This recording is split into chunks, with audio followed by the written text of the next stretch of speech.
Goddag og velkommen til. I dag vil jeg vise jer, hvordan man logger på jeres Office 365 konto. I har alle sammen fået din konto, når I tilmelder jer selv til Office 365, som selv får betalt for. Og derved har I 1 GB opbevaring i skyen. Så heroppe i adressefeltet heroppe, der skriver I simpelthen bare microsoftonline.com.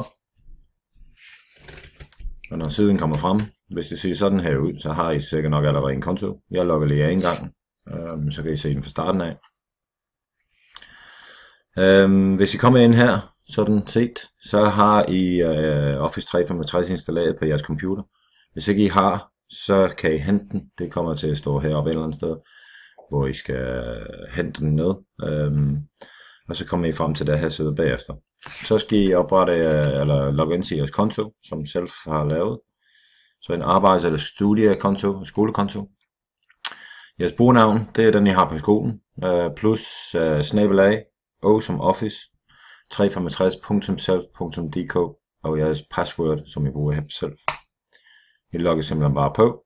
Det vil jeg ikke finde mig. Jeg laver lige min adgangskode en gang til, og så logger jeg på.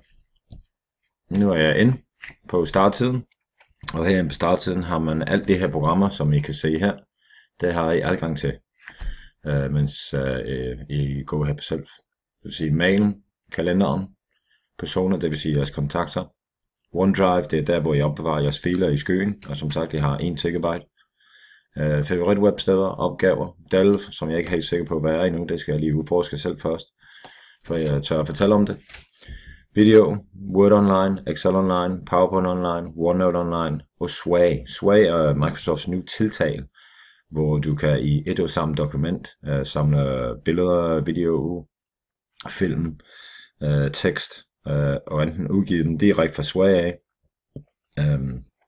eller bruge dem på andre sociale medier.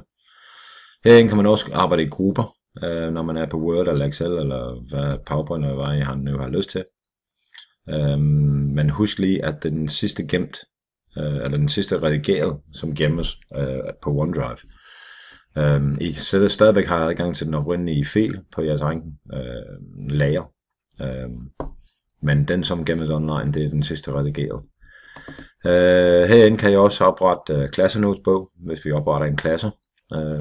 Og så har jeg også OneNote, hvor til forskel for eksempel noter på iPad eller iPhone, eller på Android for den sags skyld, så har I jeres noter på alle jeres enheder.